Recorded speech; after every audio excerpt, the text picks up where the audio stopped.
Muy bien, esta es la presentación con la que vamos a trabajar el día de hoy. Entonces, vamos como yo las llamo, los días viernes son tips de la semana número 3. Recordemos que en esta semana número 3 vamos a trabajar con la unidad número 3, argumentos y el proceso de investigación. ¿Cuál sería el propósito de esta unidad? Elaborar argumentos para el planteamiento de problemas de investigación sobre aspectos naturales, sociales, matemáticos o comunicativos del entorno para aproximarse con actitud crítica a propuestas de solución. Comúnmente, pues ya sabemos que vivimos en una sociedad que siempre hay problemas que vamos a resolver y lo hemos estado reflexionando en el foro Aprendiendo, donde decíamos que por qué es importante elaborar argumentos que sean el resultado de una investigación o cómo una investigación se apoya en diversos argumentos.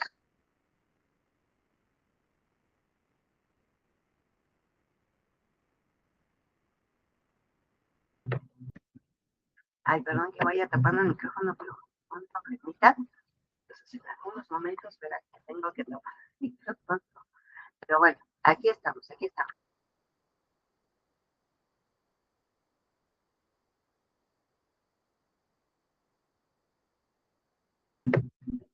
Muy bien.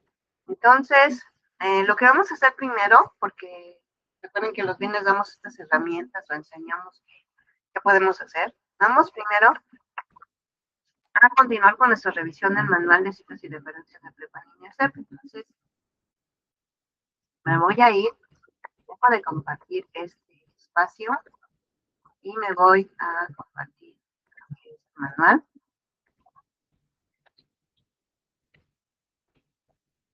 Aquí está.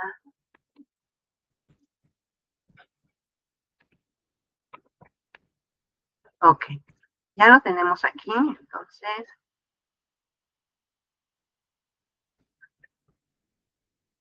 Muy bien. Como hemos estado viendo el manual, primero recordemos dónde lo tenemos. A un lado de en la página principal de la materia, a un lado de donde está el cuadrito que dice pizarra de sesiones, tenemos lo que es el manual de citas y referencias de Prepa Línea CEP, basado en el estilo APA. Ustedes pueden de ahí abrirlo, trabajarlo ahí mismo, pero si están acostumbrados a tenerlo y revisarlo de forma constante, sobre todo porque es un material que debe ser de consulta continua. No solamente para este módulo, sino para cuando siempre hacemos investigaciones, tenemos que decir de dónde estamos obteniendo la información. Ya lo vimos, ¿no? Eso se menciona en el capítulo número 1 del manual, donde dice, pues, evitamos el plagio, damos material de consulta por si alguien quiere profundizar, y obviamente estamos evidenciando que nuestro trabajo es el resultado de una investigación, algo que yo hice, y por lo tanto le da mucho valor y credibilidad a lo que estamos haciendo. Entonces, el manual les sirve para todos los módulos. Si desean continuar su formación académica, en muchas instituciones, muchas universidades que trabajan con este formato. Acuérdense que es el estilo APA, que es creado por una Asociación Americana de Psicología, pues que se hizo esta pregunta, ¿no? ¿Qué vamos a hacer cuando queramos compartir alguna información o cómo debemos nosotros de compartirla? Entonces, creó estos lineamientos en los cuales está basado lo que es el manual. Entonces, ya hemos estado revisando algunos capítulos, pero nos vamos al capítulo número 3. Capítulo número 4, ya revisamos el capítulo número 3. El capítulo número 3, bueno, que va muy relacionado con el capítulo número 4. Acuérdense que el capítulo número 3 nos lleva a indicarnos cuál es la estructura general de las referencias. Esto sí voy a hacer un poquito mención, porque es una oportunidad que nos encontraron en estas revisiones de actividades. Vamos a leerlo tal cual. Para crear una referencia de cualquier tipo de obra en Prepa Línea CEP es necesario que identifiques 4 elementos esenciales, que debe ser autoría, fecha, título y fuente. Recuerden, autoría, fecha, título y fuente. Para obtener esa información, respondemos estas preguntas. La autoría es quién es responsable de esta obra. La fecha es cuándo se publicó esta obra, el título es cómo se llama esta obra, y la fuente es dónde puedo recuperar esta obra. A ver, vamos a ponerle en el ejemplo que tenemos en la parte de abajo. Autoría, Huerta David. Fecha, 2019, entre paréntesis. Título en cursiva, material de lectura número 216, poesía moderna. Fuente, Dirección General de Publicaciones y Fomento Editorial de la Universidad Nacional Autónoma de México. Y el enlace. Comúnmente, ahorita la mayoría de las referencias nos estamos quedando en 3 elementos nada más. Autoría, fecha y título. Nada más. Entonces, tenemos que compartir la información completa. Por favor, revisemos este punto. Ahora, esto me va a permitir enlazarme con el capítulo número 4, porque a veces nos podríamos preguntar, y si yo consulté un podcast, ¿cómo lo tengo que compartir esa información? O nos hacemos muchas preguntas de cómo lo tenemos que hacer. Tenemos aquí el capítulo número 4, titulado Ejemplos más comunes de referencias.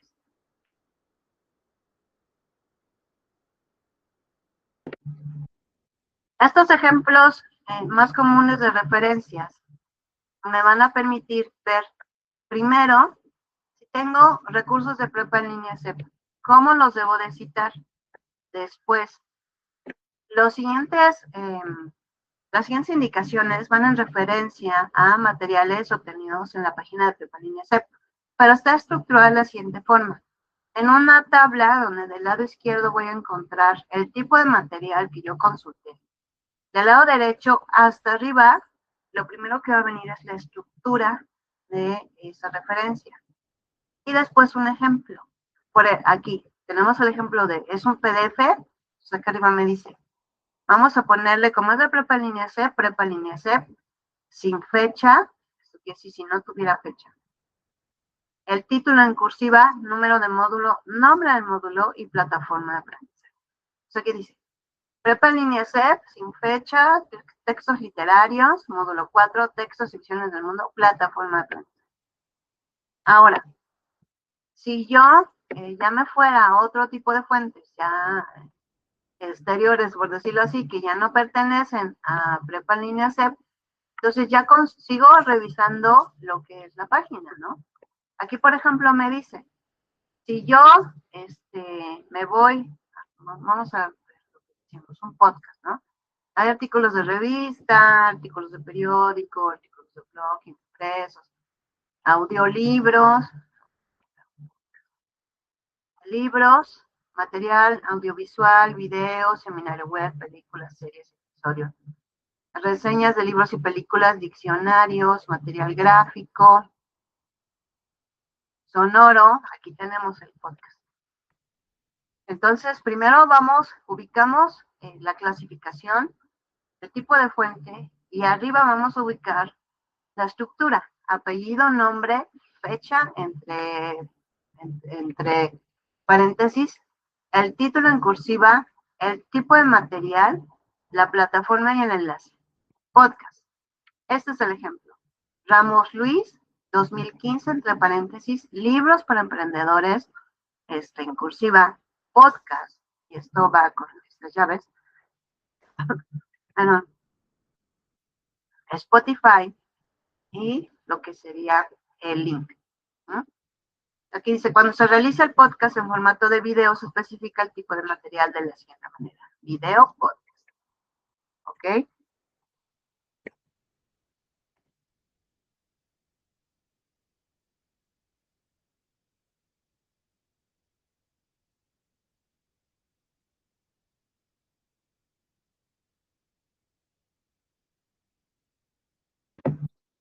Ahora, ya con eso sabemos cómo podemos utilizar lo que es este capítulo, ¿no? Entonces, aquí también vienen redes sociales, software, tesis, presentaciones y congresos, y qué debemos hacer en comunicaciones personales. Perdón, referencias legales, y ya. Ese es el capítulo número 4, entonces aquí podemos consultar cómo lo podemos hacer. Es muy importante entonces que siempre hagamos esta revisión para que no tengamos ninguna duda de cómo debemos de hacer cada uno de los recursos.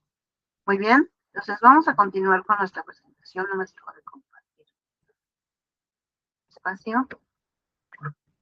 Y vamos a ver ahora qué nos pide realizar nuestra presentación.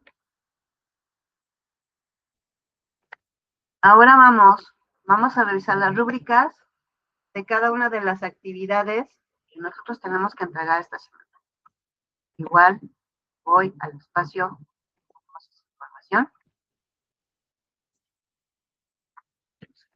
Porque es importante porque a veces pensamos que nos están evaluando algo que no corresponde. No es así. Tenemos que revisar la rúbrica, porque la rúbrica se nos presenta cuando nosotros estamos haciendo, calificando y retroalimentando una actividad. Voy a ir a ella, aquí está.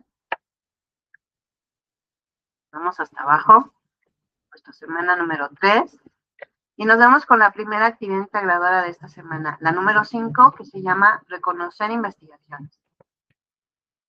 Ya no me voy a detener en qué tenemos que hacer, porque eso lo hicimos el día miércoles. Si tienen duda, por favor, revisen esa grabación. En la parte de abajo dice, ¿cómo se evaluará? Vamos a ver qué dice. La valoración de tu actividad se realiza con base en la siguiente rúbrica. Clic.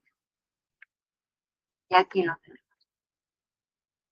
Esta es la rúbrica con la cual se evalúa esta actividad. Entonces, es así. Va a venir esta tabla. Vamos a encontrar 4 criterios de desempeño: cognitivo, actitudinal, comunicativo y pensamiento crítico. De eso tenemos niveles: el nivel experto, el nivel capacitado, el nivel aceptable, el nivel aprendiz, requiere apoyo y no evaluable. Yo les digo, olvidémonos de capacitado en adelante. Veamos qué tiene el experto y tratemos de que nuestra actividad cumpla con esta columna. Entonces sería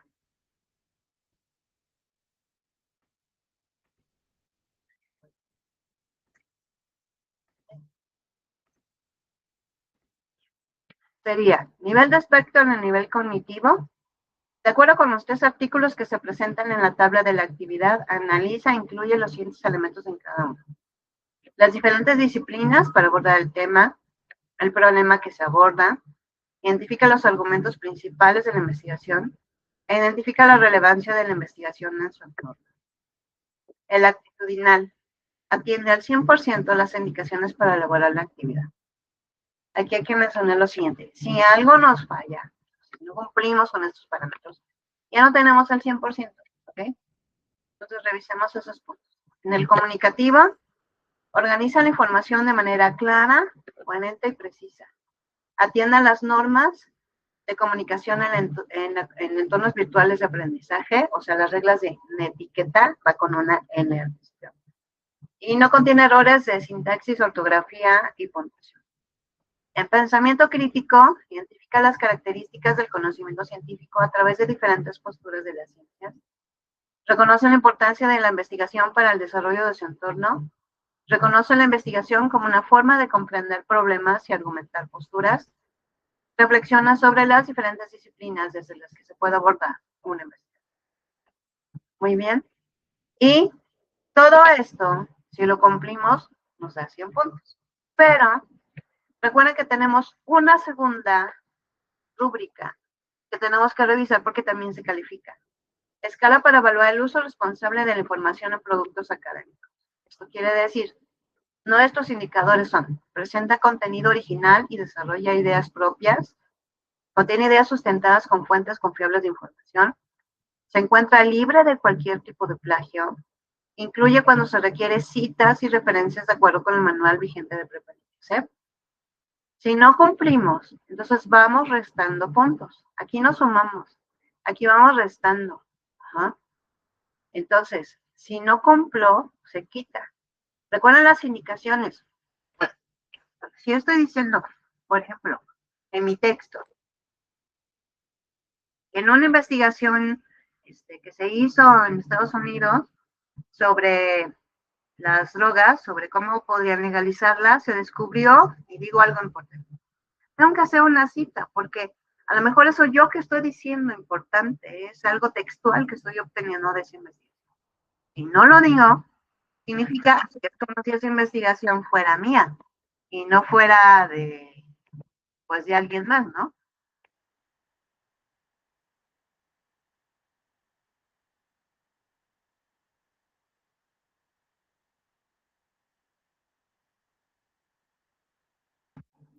Entonces, por favor, revisemos estos puntos para que lo hagamos correctamente. Y también recuerden que el manual dice,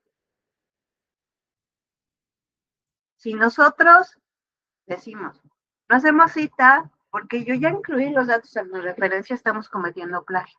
Aquí dice, primero, eso sería, ¿se encuentra libre de plagio? Pues no, porque si no lo indicamos, no hacemos la cita dentro de mi texto, estoy cometiendo plagio. Entonces, ya calificó este punto y este punto de acá también, ¿no?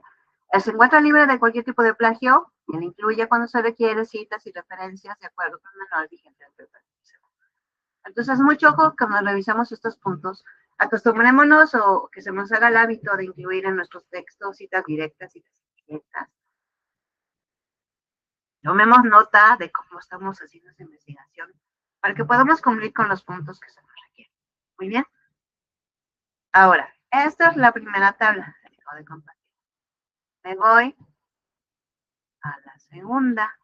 Permítanme un segundo. Segunda actividad. Tenemos que entregar esta semana.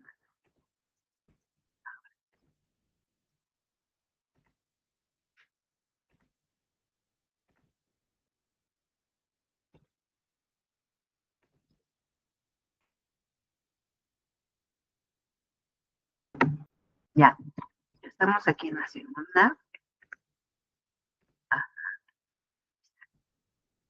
Nuestra actividad segunda de esta semana es iniciar una investigación. También, si quieren ver cómo tenemos que hacer las sugerencias, revisen la grabación el día miércoles. Vamos a revisar igual la rúbrica que encontramos aquí. Y tiene igual los mismos criterios de desempeño: cognitivo, actitudinal, comunicativo, pensamiento crítico. También tiene niveles: experto, capacitado, aceptable, aprendiz, requiere apoyo y no evaluable. Vamos a ver el nivel experto. Selecciona un tema de investigación y hace el planteamiento del problema. Realiza una justificación de mínimo 6 líneas sobre la importancia de realizar una investigación del tema que eligió. Realiza una argumentación sobre la postura que tiene ante el problema planteado. Investiga en Internet las disciplinas desde las que se ha abordado el problema elegido y las describe cada una en 4 o 5 líneas. Formula 2 objetivos y una hipótesis respecto al problema de investigación. Atiende al 100% a las indicaciones para elaborar la actividad. Comunicativo, organiza la información de manera clara, coherente y precisa. Atiende a las normas de comunicación en entornos virtuales de aprendizaje, esto que es sin etiqueta, y el producto entregado no contiene errores de sintaxis, ortografía o puntuación. Pensamiento crítico, realiza adecuadamente la búsqueda de información confiable, desarrolla los elementos de la investigación de forma organizada y fundamentada, propone una hipótesis a partir de un problema de investigación y analiza alternativas para abordar problemas de investigación. Con esto, cumplimos con todo, sumamos 100 puntos. Ahora, tenemos nuestra segunda rúbrica: escala para evaluar el uso responsable de la información en los productos académicos. Igual son los mismos criterios de hace un momento: presenta contenido original y desarrolla ideas propias, contiene ideas sustentadas con fuentes confiables de información, se encuentra libre de cualquier tipo de plagio, incluye cuando se requiere citas y referencias de acuerdo con el manual vigente de preparación. Si solamente yo comparto links, eso no es una referencia completa, es un pedacito de la referencia. Entonces, se resta puntuación. Si solamente comparto 3 elementos de la referencia, tampoco estoy compartiendo la referencia completa. Se restan puntos en este rubro. Entonces, por favor, revisemos todos estos materiales que hemos estado dando para que cumplamos con todo y nos acostumbremos a hacerlo. Acuérdense que esto nos acostumbra a hacer un trabajo en forma, investigar, a compartir bien los datos de nuestra investigación, a validar lo que estamos haciendo y a demostrar que tiene valor nuestro trabajo. Muy bien, dejo de compartir y me voy a nuestra presentación. Permítanme.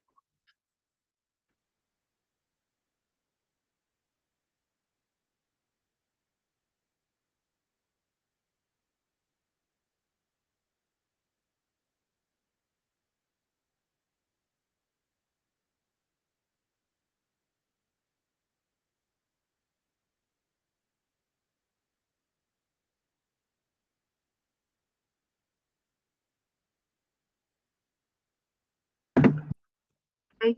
Y hacemos esto, ahora sí, vamos a hacer más grande, se ve mejor, que si no, no se ve bien. Muy bien. Hemos estado hablando el día miércoles, hablamos de la importancia de dónde tenemos que investigar nuestras fuentes de consulta. Hablábamos de la importancia de trabajar con fuentes confiables.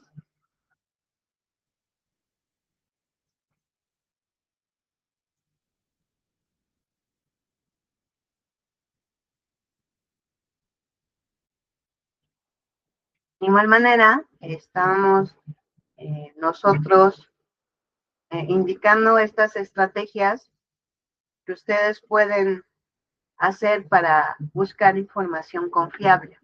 Entonces, ahora vamos al uso de la inteligencia artificial, es lo que hemos estado haciendo, ¿verdad? Sabemos que trabajan ustedes con la inteligencia artificial, entonces hay que tener mucho ojo con lo que hacemos y con lo que desarrollamos. Entonces, vamos a ver estos puntos.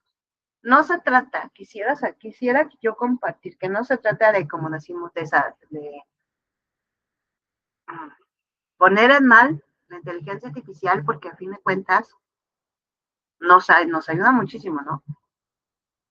Pero recordemos que es una herramienta que, al fin y al cabo, yo tengo que revisar esa herramienta, lo que me está dando este viejo, cuidar lo que le pido, cómo lo pido.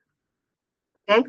Entonces, vamos a ver estos puntos de desmitificando la inteligencia artificial, explicar qué es y qué no es la inteligencia artificial generativa. No es un ser pensante con conocimiento propio. Es una herramienta que predice la siguiente palabra basándose en vastos conjuntos de datos. Si yo no empiezo a pedir, y no nos ha pasado, empezamos a buscar mesas en internet, y el día siguiente que entro, lo que me muestran, que sean en una esquinita, son las mesas. Esto quiere decir que va a identificar, ¿no? Lo que yo le voy diciendo, y no es que no es que diga, ay, seguro hoy me va a preguntar sobre los mosquitos. No, sino que va analizando mi comportamiento, ¿no? No nos pasa a veces como las mamás, ¿no? Ya nos conocen también que antes de que le digamos que tenemos algún sentimiento triste, por ejemplo, nos dice, es que ya sé que estás triste. ¿Cómo sabes? ¿No? Porque haces esto. Eso quiere decir que ya nos conoce también, que no es que sea una divina, sino que es muy observadora y sabe muy bien qué es lo que nos está pasando. Puede alucinar, genera información falsa pero convincente. Le pedimos algo y nos lo da, y nos da hasta fuentes de consulta. Pero a veces esas fuentes ni siquiera existen. Pero lo presenta todo en orden y tan bonito que se ve muy confiable, pero hay que revisar. No tiene ética ni conciencia. Podemos pedirle lo que queramos, ¿no? ¿No les ha pasado que dame una receta para hacer un pastel de chocolate? Y te felicita. No, hombre, qué excelente idea que me pediste una receta para pastel de chocolate. Todo lo que le pidas te va a echar porras. Te va a decir, muy bien, qué bueno que se te ocurrió, eres maravilloso, maravillosa, y te la voy a dar.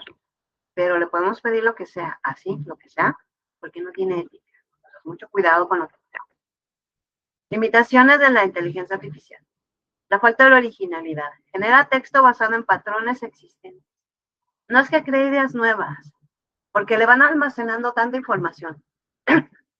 Es como un diccionario. Le almacenaron tanta información que todas las palabras las encuentran en el diccionario. Y no es porque sean nuevas, sino es porque fue un aporte de mucha gente, que todas las palabras que existen están ahí. Son nuevas para mí porque yo no las utilizo y porque yo no las conozco. Y así resulta esto. Por eso hay niveles, ¿no? Por eso te dicen, ¿quieres un nivel más avanzado de ChatGPT? Paga. Porque son más conocimientos, más estrategias, más metodología que le pusieron. Y no es nueva, ¿no? Puede surgir algo nuevo, como la parte híbrida, ¿no? Cuando combinamos, por ejemplo, Día de Muertos con Halloween, ¿qué surge? Pues surge una nueva celebración donde los niños se disfrazan, piden calaverita y es 31 de octubre. O piden Halloween y es 1 de noviembre. Uh-huh.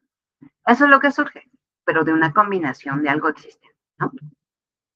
Posibilidad de desinformación y alucinaciones. Puede generar datos incorrectos, citas falsas o argumentos sin fundamento. O sea, te dice, esto es porque por esto, y ya no, o sea, no te dice por qué, de dónde lo sacó, nada.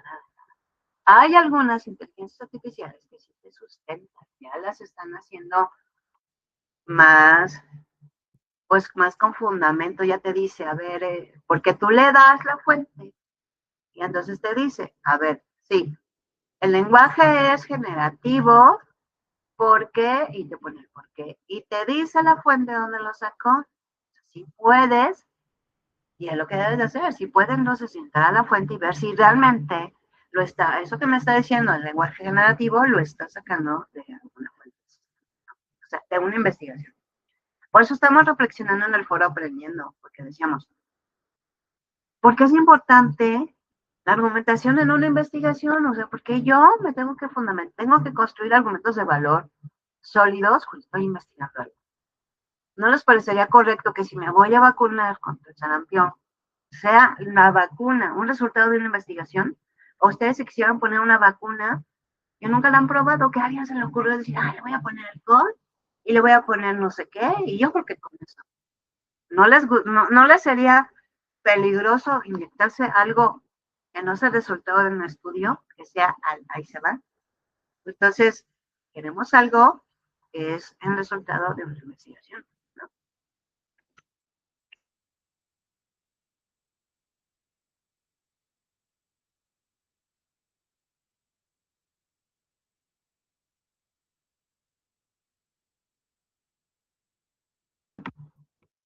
Ay, la gripa y esto para todo lo que da.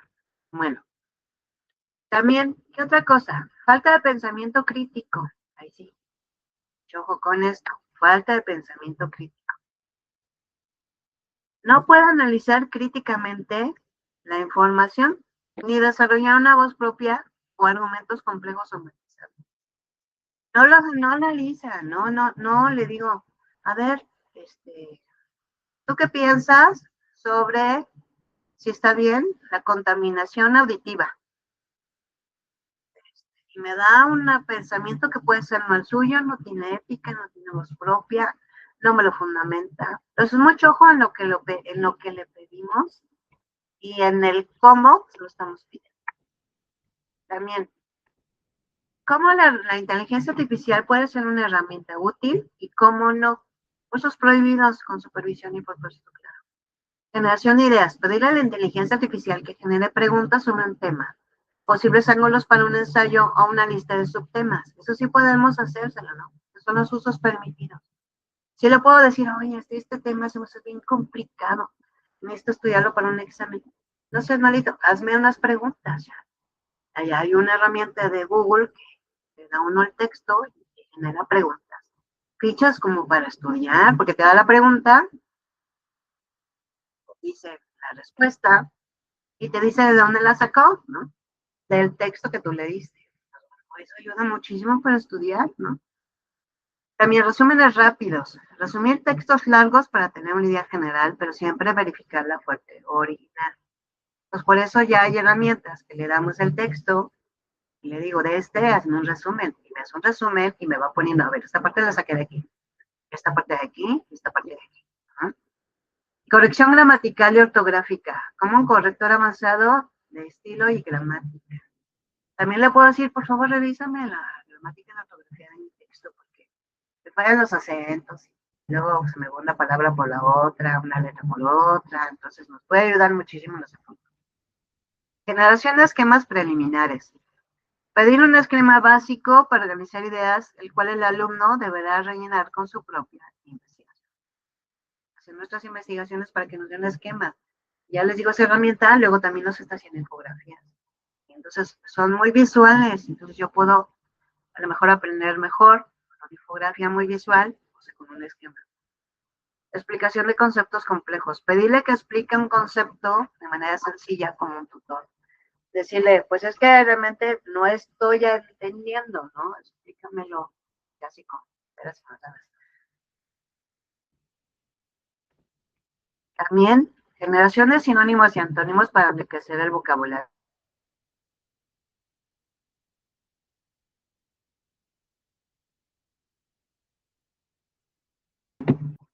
Muy bien, pues podemos trabajar con todo esto, veamos estas sugerencias que a lo mejor nunca se nos habían ocurrido.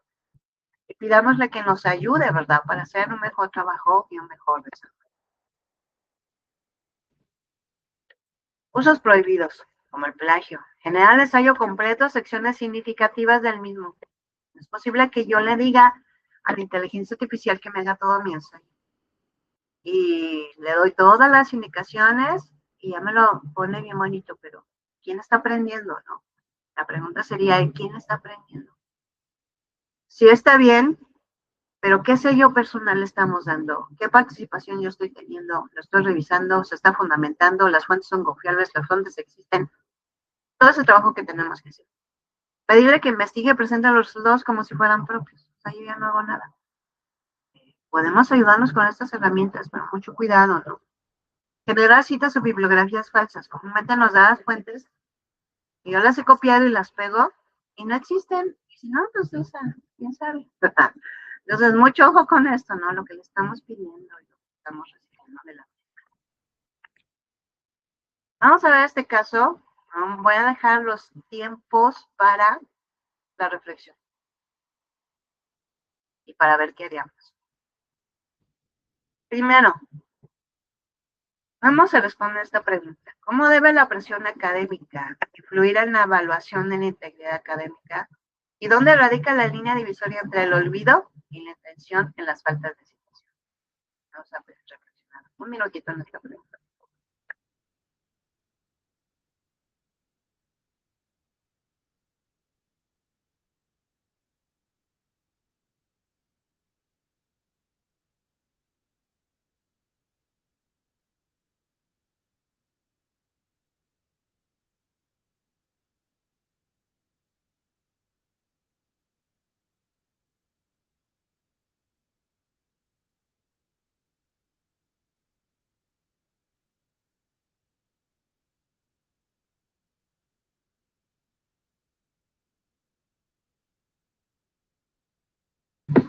Muy bien, veamos nuestra reflexión y vamos a continuar con el caso. Sofía y Roberto son compañeros en la materia de argumentación. Ambos están trabajando en la primera tarea importante, un ensayo argumentativo sobre la ética de la inteligencia artificial. La fecha límite se acerca y los dos se sienten presionados. Sofía, muy organizada, ha estado investigando diligentemente. Ha encontrado un artículo en línea que contiene una definición muy clara y una frase poderosa que reforzaría enormemente su argumento central. Copia el párrafo exacto y lo pega en su ensayo. Piensa para sí. Lo citaré después, solo quiero que la idea esté en su lugar. Sin embargo, debido al apuro, revisa el ensayo, se enfoca en la fluidez del texto y olvida por completo agregar las comillas y la referencia bibliográfica. El texto copiado queda mezclado con sus propias palabras sin distinción. Roberto, por su parte, también está terminando su ensayo. Le ha costado encontrar ideas originales, así que decide buscar ensayos sobre inteligencia artificial en un repositorio de trabajos estudiantiles. Encuentra un ensayo bien escrito con una estructura sólida. Piensa, no lo voy a copiar todo, solo usaré la estructura y cambiaré algunas oraciones clave. Nadie se dará cuenta, es solo una tarea. Roberto parafrasea un par de párrafos, manteniendo la misma secuencia de ideas, y los mismos ejemplos del ensayo original, pero sin usar comillas ni citar la fuente, ya que la idea es que parezca completamente suyo. La maestra de argumentación utiliza la herramienta antiplagio al recibir los trabajos. Al analizar el ensayo de Sofía, la herramienta marca el párrafo exacto que ella olvidó citar, arrojando una coincidencia del 10% con una fuente original. Al analizar el de Roberto, la herramienta no detecta una coincidencia exacta de palabras, pero en la secuencia ideal, la similitud de argumentos específicos y la estructura global levantan una bandera roja por posible plagio conceptual o estructural. Ambos estudiantes se enfrentan ahora a una posible sanción por faltas de inteligencia. Considerando las acciones de Sofía, Roberto y sus respectivas intenciones, existe una diferencia ética de gravedad en las faltas cometidas por Sofía, olvido de citar una fuente directa, y Roberto, uso intencional de la estructura e ideas de otro trabajo sin citar disfrazado de paráfrasis. ¿Cómo debería la maestra basándose en los principios de la argumentación y la integridad académica proceder en cada caso y por qué? Vamos a quedarnos reflexionando un poco en qué contestaríamos en estas dos preguntas y vamos a dar unos 3 minutitos, 4, para que podamos hacer nuestra reflexión. Muy bien, empezamos con este trabajo, por favor.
Bien, pues vamos a continuar con nuestra actividad. Eso nos ayudó a revisar la parte de, bueno, trabajamos, qué hacemos, cómo debemos citar correctamente y el punto del plagio.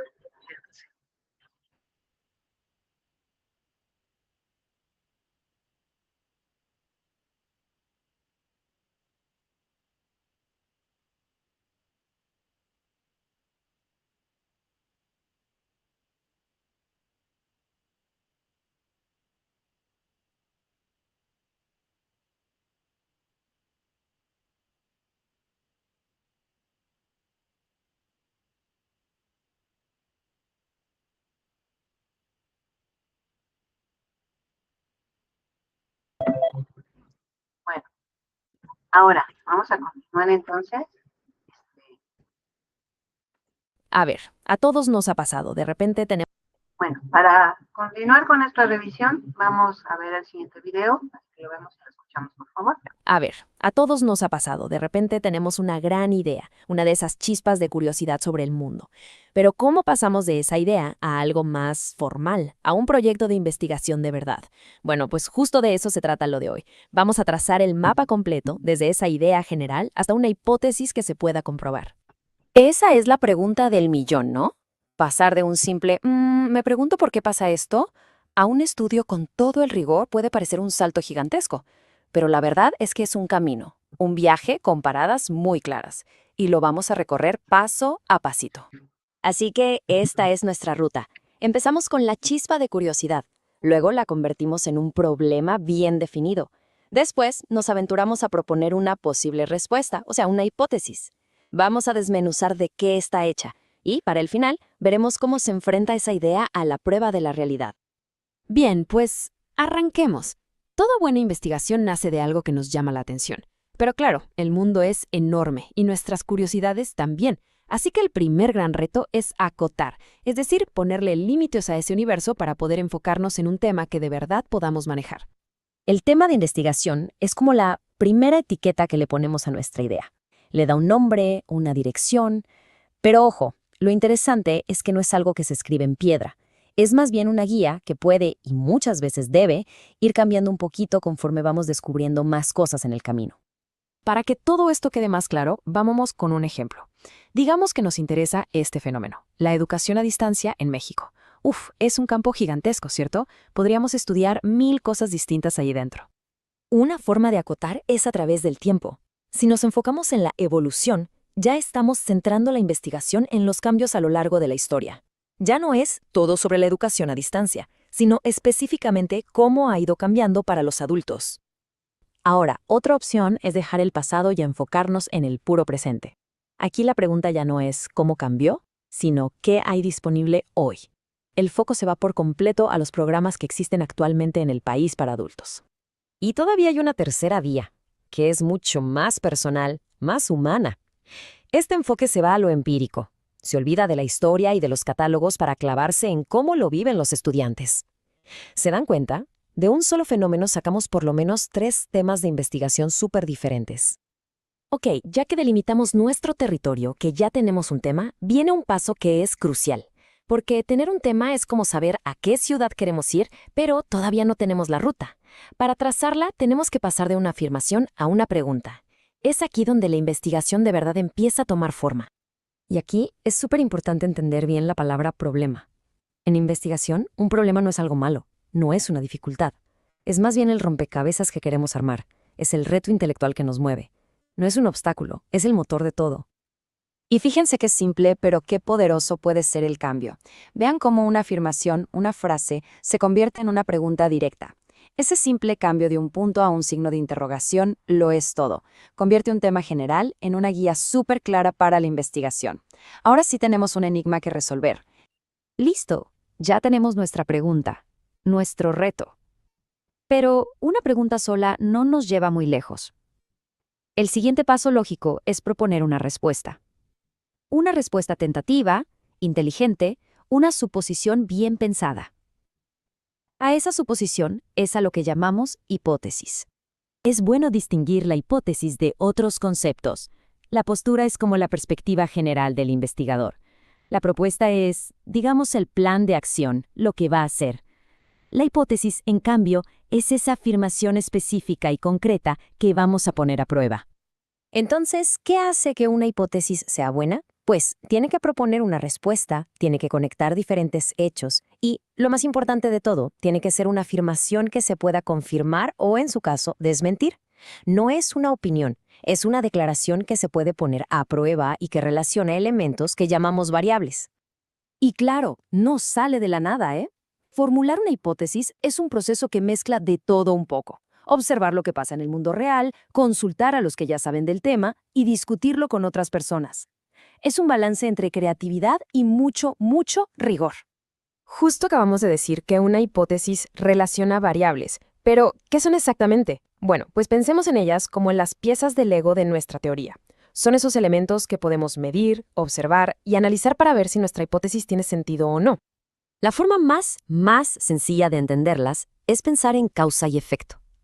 La variable independiente es la que creemos que es la causa de un cambio. Y la variable dependiente es el efecto, es decir, lo que medimos para ver si ese cambio de verdad ocurrió. Una causa, la otra es el efecto. Volvamos a nuestro ejemplo. Aquí, la cantidad de programas es la variable independiente, es la causa. Y la matrícula de adultos es la dependiente, o sea, el efecto que esperamos ver. La hipótesis está diciendo que si una de estas sube, la otra también va a subir. Ya recorrimos un buen tramo, ¿eh? De la idea al tema, del tema al problema y del problema a la hipótesis. Pero una hipótesis es solo una buena idea hasta que la enfrentamos con la realidad. Así que hemos llegado a la prueba de fuego, el momento de la verdad para ver si nuestra respuesta se sostiene. A este proceso se le llama contrastación de la hipótesis. Suena muy técnico, pero la idea es bastante simple. Es poner a prueba nuestra hipótesis contra los datos, contra la realidad, casi siempre usando herramientas estadísticas. Es el proceso para decidir si nuestra suposición inicial tiene validez científica o no. Para hacer esto, se plantea una especie de duelo. Por un lado está nuestra hipótesis, la que nos interesa, que se llama alternativa o H1. Esta afirma que sí hay un efecto, que algo pasa. Y por el otro lado está la hipótesis nula o H0, que es como la abogada del diablo. Dice que no hay ningún efecto, que no hay diferencia. Y aquí viene el giro, que es la clave de todo el método científico. No intentamos probar que nuestra idea, la H1, es correcta. No. Lo que intentamos hacer es demostrar que la idea contraria, la hipótesis nula, es muy poco probable. Si la evidencia nos deja rechazar la idea de que no pasa nada, entonces nuestra hipótesis original gana fuerza. No porque la probamos directamente, sino porque descartamos la alternativa. Y así cerramos el círculo. Hemos viajado desde una simple curiosidad hasta un método para poner a prueba una idea de forma rigurosa. Este mapa no es solo para científicos, es una herramienta para cualquiera que quiera entender el mundo de una manera más ordenada y profunda. Así que la pregunta final es, ¿qué curiosidad sobre el mundo espera ser investigada? Muy bien, creo que el video tocó de forma muy puntual algunos puntos que hemos estado trabajando en nuestra actividad integradora número 6 de esta semana. Recordemos que unas áreas de oportunidad que tienen nuestras dos actividades integradoras son la actividad integradora número 5, sería determinar de forma precisa cuál es el problema que se señala en el texto. A veces lo que estamos haciendo es solamente indicar el tema, o a veces lo que hacemos es solamente indicar lo que se logró con el que nos menciona en el artículo. El logro partió de un problema. Entonces necesitamos precisar con exactitud cuál es el problema.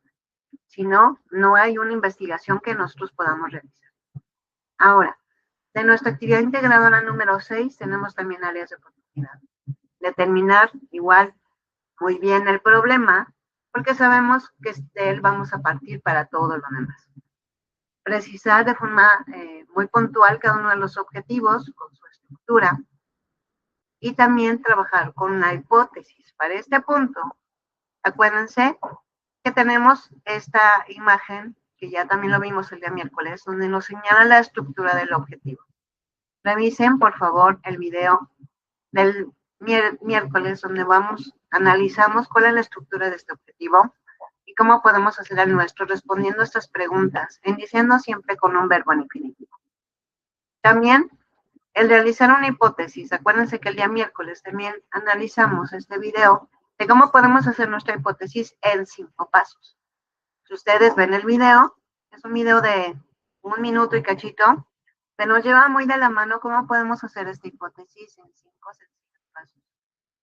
Acuérdense que la hipótesis es una suposición, es por lo cual creo que están pasando las cosas. Entonces, no es un objetivo, no es parte del problema, pero no es redactar el problema, como lo vimos en el video.